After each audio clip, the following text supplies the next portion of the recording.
Hello, and welcome back. Welcome back to the Free Texas campaign, Voices from Behind the Walls. Of course, I am the queen of collaborations, Angela Thomas Smith. I want to thank you guys that have been tuning in, that have been catching the other episodes. If you would, please share this in your circle of influence. If you have comments, if you have questions, if you have concerns, please post them in the comment section. You can always stay connected with us by following the Free Texas campaign on YouTube, right here on Facebook as well.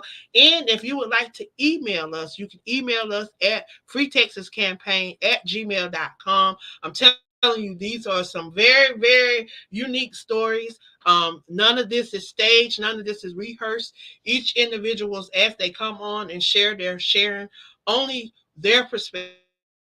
They're sharing their thoughts, those things that are affecting them. So I want you guys to listen with open hearts and minds as they continue to come on and share. I have another individual that's going to be sharing about his situation, sharing about his experiences. I'm going to bring him up, allow him to introduce himself, and allow him to share from wherever he wants to share on today. So if you would please come on and allow those that are tuned in to know who you are. If you would please introduce yourself for me, please. Okay, first I want to thank Free Texas Campaign. I'm Quinton Goodman, TDC number 864334. I'm a Don B. County unit. I fell out of Travis County, Texas, in Austin, Texas. And got this case when I was 17 years old. Aggravated robbery case. Me and a friend of mine was out drinking one night with some other brothers, and things just like escalated. And it was a scuffle went on. So, like a year or so later, I got arrested. I was under the juvenile. I was committed to condition until 21. So I got arrested like a year later. You know, I went in, and they never went back to the juvenile court. I was just wait straight to the city jail and to the county. And I was kind of green to the law back then at that age. So next thing you know, I look up and I'm in trial. So I go to trial, my co-defendant, he testified about numerous other things. I ended up with 60 years aggravated. I've been here ever since 1998. I came in as a kid. It's crazy. I think there's a lot of loopholes in it because I have attorneys, and all they looking for is they looking for money. And, my background wasn't just like financially able just to retain these lawyers like this. So I feel like I just got railroaded in the system because I was free for long.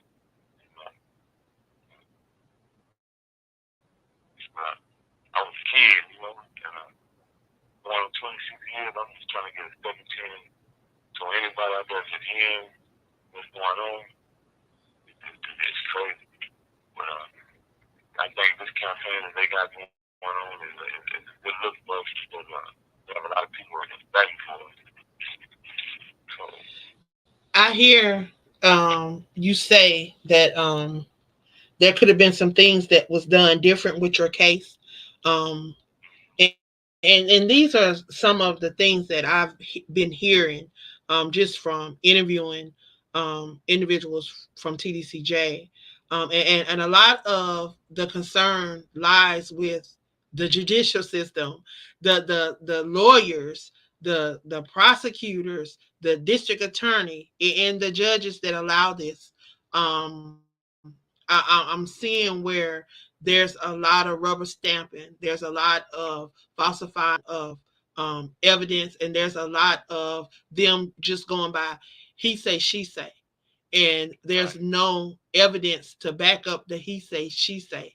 I'm in school right now, and every paper that we write, we can voice an opinion, but with that opinion, we got to have facts that will stand, make that opinion stand. And I don't see how these people can convict people off of people's testimonies, people's lies, people making up stuff, and then you have the district attorneys and the prosecutors going along and helping with that.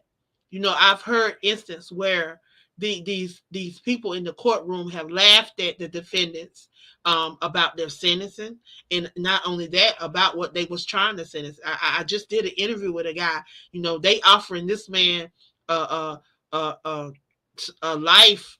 Uh, they taking the death penalty off the table, but you offering him life without parole and stuff like that. It just makes no sense, and y'all think it's funny. It's not funny that you're changing these people's lives, and then lives on the outside are being affected by the lives you're changing with these people that you're incarcerating.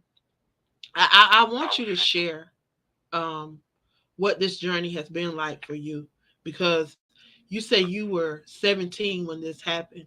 I know this could not have been easy in no aspects at all, and you had to grow up. So if you want to share a little bit about that and what this experience has been like for you, you're more than welcome to share. And I think you were saying something. I apologize. Well, when I first got it, when I first pulled up, I'm on a zombie county. It's one of the worst prisons in the system. I was scared. I've never been to prison. That was my first time going to the real jail. I've been running with the juvenile, as a kid. But I came down, I was like, man, I had to grow up. My mother was right there with me a lot. My father came one time. It was crazy. I came down, and I had to, adjust to this environment. Which I'm in, you got a lot of peer pressure. And, gangs trying to get you to go this way. You got two people trying to get you to stay on the straight and narrow. So I listen to a lot of the old heads, and they're like, hey, you got an education? I'm like, well, no. They're like, well, they got these programs, you get your GED, to stay focused on like this, because you got time to do. So it was easy to get caught up in the mix, and yet it's real violent. The system was real violent back then. And, people want to test you, they want to test your manhood, and see where you at if you're going down. But, stay focused. I had some ups and downs. I stayed, I had to fight. I stayed, behind the wall and, getting custody levels.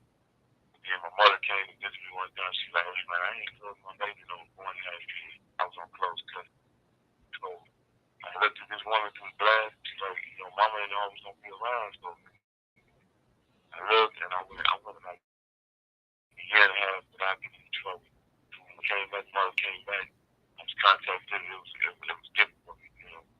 So I've been just using that to stay out of the way. 26 years, going 26 years. I'm like, man, the journey been crazy. It's easy to get close and get lost. I see a lot of people come in and get lost because there's no rehabilitation. You know what I'm saying? No more. It used to be, hey, rehabilitation. Right now, pretty much backed up all the time. You got a lot of the kids come in, and all they know is they stuck on the rap music and just trying to stay with the style what's going on now. So it's been a long journey. Like, and I sit back and think back as I got older. I'm 44 years old. And I got older. I'm sitting in trial, and they used another whole case that I was never charged with. That's what they were talking about, because I had no character.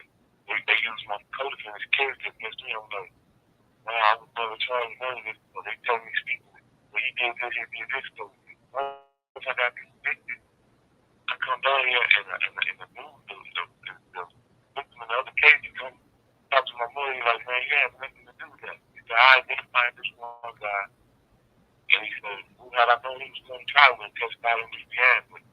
So we got that paperwork. It was a struggle. You went and talked to the PLO, you got that paperwork. So the state, the system, they went with the coach and still they say the man could have been impeached. Up to the police reports, I'm like, this is the guy this happened to. You know what I'm saying? So I thought for like 2 years on level stuff. And they went with another update. So I looked up, they shot it down. So the lawyer I had, he was representing me pro bono. He said, any other state, this case would have been overturned. He said, but Texas did not like to admit they wrong. He said, any other state, you would have been free. He said, just on this, the sentence would have been reversed. So I'm looking like, man, this costs money. Uh, I got a lot of other cases going on. So I'm sitting on it's crazy, but it's been a long, long time. Just blessed. We still have my family. I got me educated, and we still have my family behind me. A lot of people out here, system design is separation. You know what I'm saying? To break down the truck.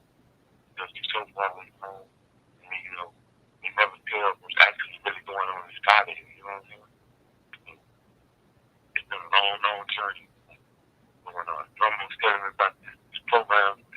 Thought I going, I'm like, wow, this is what a lot of us been needing. We got here, everybody listening to it, and you can feel our situation. So it's just been crazy. All right. Well, it's time for the state of Texas to be accountable for a lot of the things that they have done, and they have done this to their own people. It's not people outside. It's the people that have the power to make these decisions that are allowing these things, because and it all boils down to money.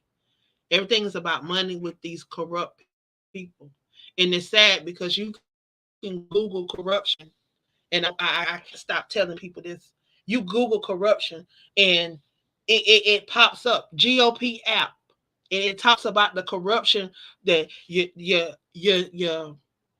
app, your A is Albert for what is it, Abbott for your governor, and then you got the two P's is Patrick and Paxton, and it's sad.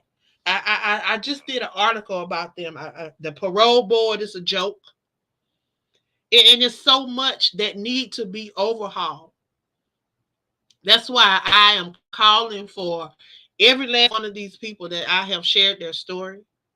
I am interviewing, I'm sharing their stories in the magazines, whatever outlet I'm sharing their stories. I'm asking for them to ask their family to come together, because we need to be on these on those steps at that state house. When they open back up in January to start passing new laws for 2024, 2025 season, we need to be right there on their store, on their doorsteps, asking them to address some of these laws that they've passed and are not upholding. They need to take a look at that parole board. Because why are you blocking out these people number? Why are you hiding the steps that these people need to take? Because y'all know that y'all don't have these things in place. Y'all don't believe in rehabilitation. And it's been said over and over. So if you don't believe in rehabilitation, then it's going to forever be the same. So that needs to be reformed. And they need to bring in, I keep saying they need to bring in an outside eye, an outside ear. They need to bring in the Department of Justice to go through and sweep through Texas, starting with the governor, and go down to the least of them, and expose all of this corruption, because there's going to be a lot exposed, and that's what they don't want, because they know that they have been hiding and covering up stuff for decades. And you talk about 3 to 4 decades is what they have been doing, because you look at the pattern of the number of years that these people have. And I can just go by the list that I have right here. I got about 45 people on my list that I've been talking to, and every last one of them, every single last one of them just about have served over 20 years. There's a few I can count on one hand probably how many have done 10 to 13. It's just about 5 of them out of 45. But the rest of these people, they've done 20 plus years. You're talking about 20 and 30 years off of lies and falsified documents. And it's just covering up after cover up after cover up. Like, these people need to be held accountable. A lot of us work. Like, I looked at my time sheet. I got 26 years flat. All together, my time, work time, good time, I got over 50, like 53 years confined. But I don't get no time credit for none of that. So I look like, wow, if they give me all this time, I've been working, the little programs I can, I have over like almost 54 years complete time, or 51 years complete time, total time. But we don't get none of that. I'm like, wow, I'm like, man, it's crazy. So what's the purpose of it? Y'all do all that work. Y'all do everything that these people ask y'all to do to rehabilitate yourself, to give yourself a second chance, because they don't believe in that. But what I have noticed, and what have been the consensus across this platform, that if you are a hair raiser, if you constantly get wrote up, you constantly getting these different cases, then you be one of the first ones that they parole. But why they do that? They know why they do that. They do that because they know you coming back. They let them out because they know they coming back, and they make more money when you come back and when you keep one of them beds filled. So if you got an opportunity, if they feel like you gonna get out there and you are changed and you gonna make a difference and you gonna be productive in society, man, they don't want to let you out. They don't want to let you out until they feel like. See, these people move by emotions. They not being moved by the law and upholding the law. These people are moved by money and emotions. That's what they're moved by, because it's what they feel like. What they feel is you listen to them talk in these speeches. You listen to them give these little why they do this and why they do that. But see, these representatives, they they they they need to be aware, because we're not backing down. And if I'm telling you, if I can get me a team of people that will not back down, I'm telling you, every opportunity I get, I'm coming to Texas. I'm gonna be on those steps. I'm gonna they gonna get tired of hearing Angela Thomas Smith. They gonna get tired of the Free Texas campaign. But until they begin to make change, until we begin to see change, you're gonna have to get tired of us, because I'm not gonna stop until I see change. Not stopping until I see change. And if that means these elected officials, some of these people need to get out of office and new people need to get in office, then I'll be pushing for new people to get in office. Whatever it takes, I'm willing to do, because enough is enough. And a lot of people in Texas, I'm not even from Texas, but it's a lot of people in Texas that need to be standing up and need to be allowing their voices to be heard. If you have someone that is incarcerated, you need to be on the front line. You need to be holding a sign. You need to be writing your representative. You need to be lobbying at the state house, because that's your loved one. It's like how they okay, you 17, 18, they can lock you up. But right now they I've been going. They say they changed everything. You can't buy cigarettes till you 21. You can't do alcohol till you 21. You can't do a lot of things. But at 17 years old, they consider you still as a minor. But they're gonna put you in an adult jail, or 18, you can go to jail. But if you ain't 21, you can't get I think I don't know how they do it. Driving. Well, you Everything's can't backwards. you can't buy now. They taking it up. It used to you can be 18 to buy cigarettes. Now they taking it up to 21. You got to be 21 about alcohol. You got to be 21, and that's the consensus around a lot of things, because they say you still can't conceptualize, you still can't understand, you still can't comprehend until you start to reach your 20s. And they say 21, 22, and really they say 25 is the age where your frontal lobe has developed into a mature state. They say still your frontal lobe is still not as mature as it to conceptualize and to rationalize and to understand. And that's how a lot of these states were able to back up some of these juvenile cases, and to that time that they was giving these juveniles. They was giving these juveniles ridiculous time, and I know New York was one of the states that were able to back it up. We had a guy on the show about I want to say about 4 or 5 months ago. He just fresh out the prison, and said that because of the law, I think they either passed it last year or they passed it at the beginning of the year. I don't remember when it was passed, but whenever it was passed, he was able to get 45 of his years back to them people. So he was able to come home I was there. immediately. I was there in the state. They're like, well, this guy can get probation. He ain't never had a felony in the state of Texas or a misdemeanor in an adult. So I'm there in the vicinity, and they're like, well, we're looking for 10 to 45 years. I'm sitting there with my mother over here inside, and they come back and they say, well, we the jury, we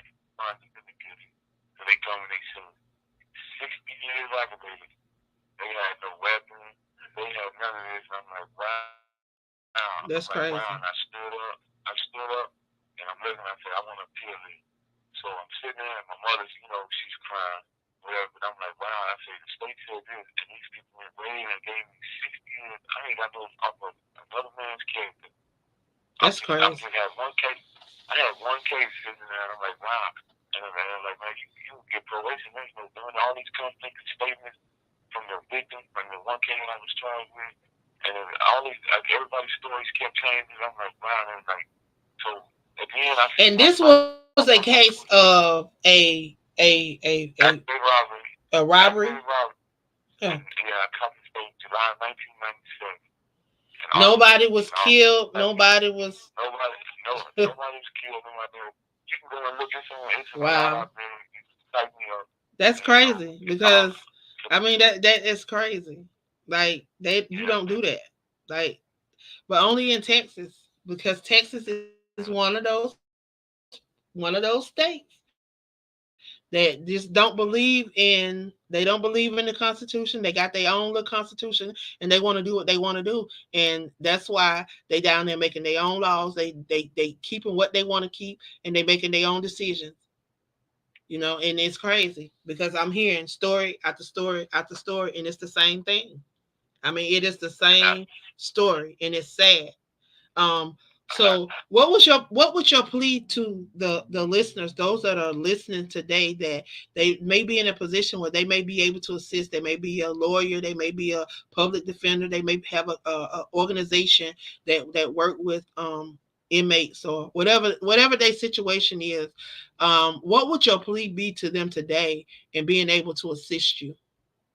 well, a lot of y'all heard, y'all can look it up. I'm really like, man, well, if I had asked, I pushed because I had a friend. Okay, I had a friend. He looked me up. He found me. So I sent a lot of my legal work to him. I grew up with this guy before.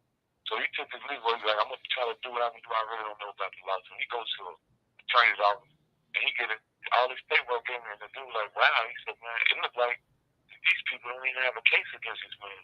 He's going through the paperwork. He's like, wow. So he's like, man, my office going to charge this type of money. It was like 150 grand. So he finally like, okay. So he's like, no, well, look, contact this friend of mine. He had to contact the judge, but this lawyer. So he running.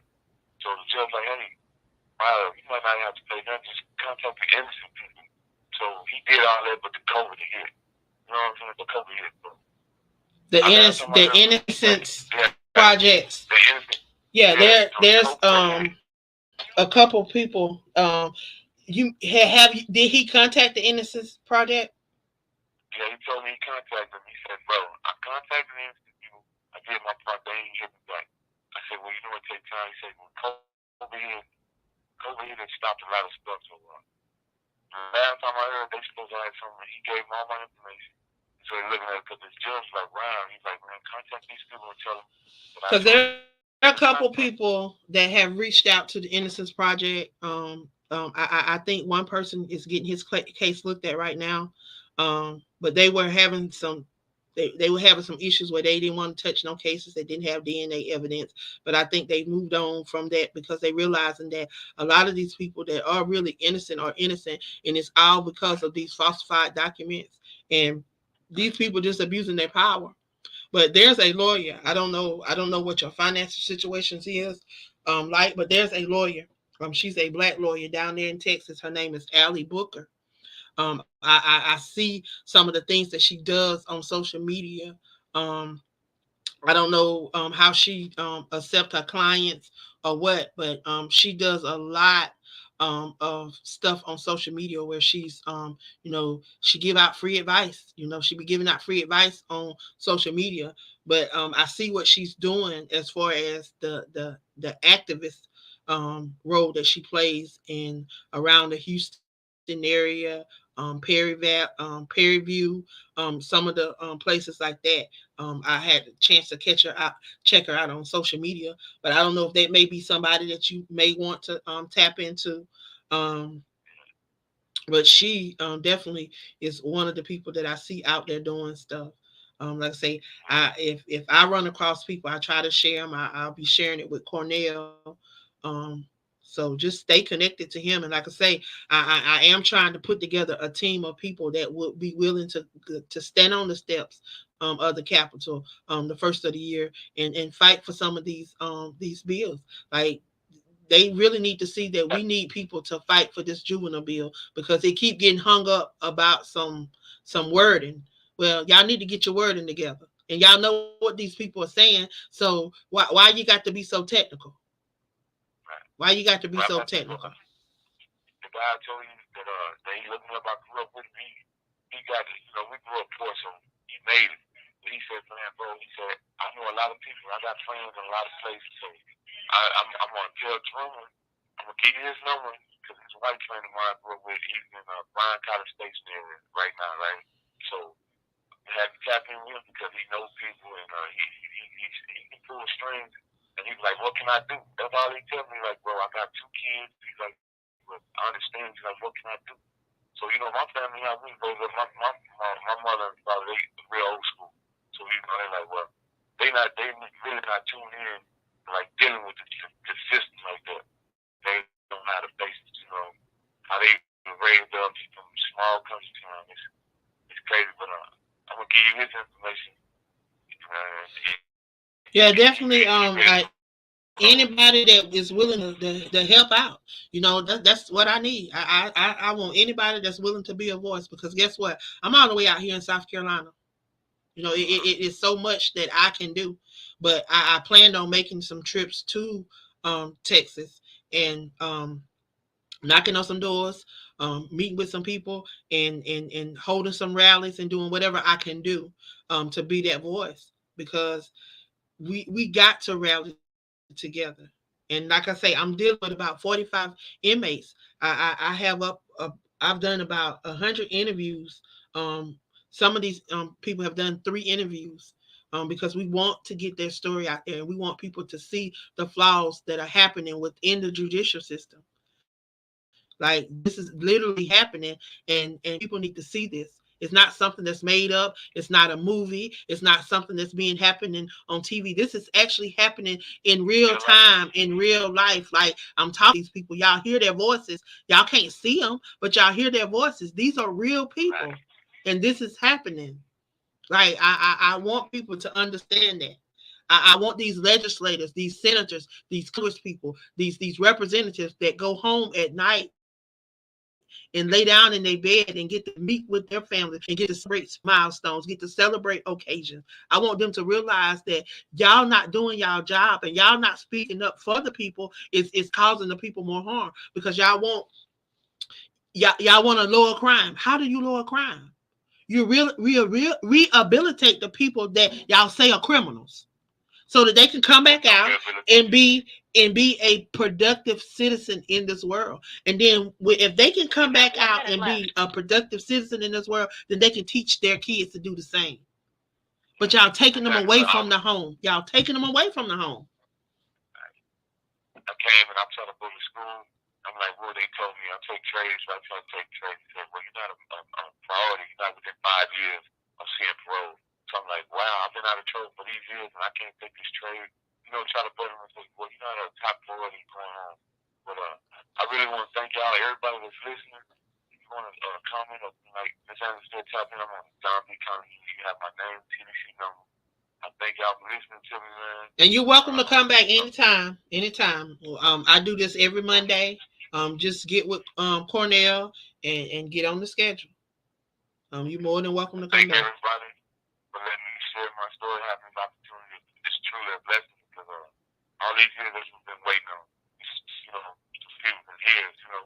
Thank you for using security. Goodbye. Well, y'all heard it. And this is what's happening, and it's happening so many times. But y'all, it's time for us to be the change that we desire to see in this world. It's time for change, and it's time for us to be that change. So I definitely want you guys, if you're out there and would like to be a part of what we're doing, be a part of the movement, make sure you get attached. Make sure you get connected. Make sure that you get involved. Allow your voice to speak. If you would like to go down to Texas with us, and help with these rallies, to help with what we're going to be doing in January, please join us. But change only comes when we get together. we change. Y'all have a great day. Make sure you tune in to the Crew Podcast tonight. We have Latanya Littlejohn will be on tonight, and tomorrow night I will be interviewing Patrice Grimble, who is the book review director for Aspiring Authors Magazine, and the host of South Carolina Book Gal and Cats. So, y'all have a great day, and thank you for tuning in. Be blessed.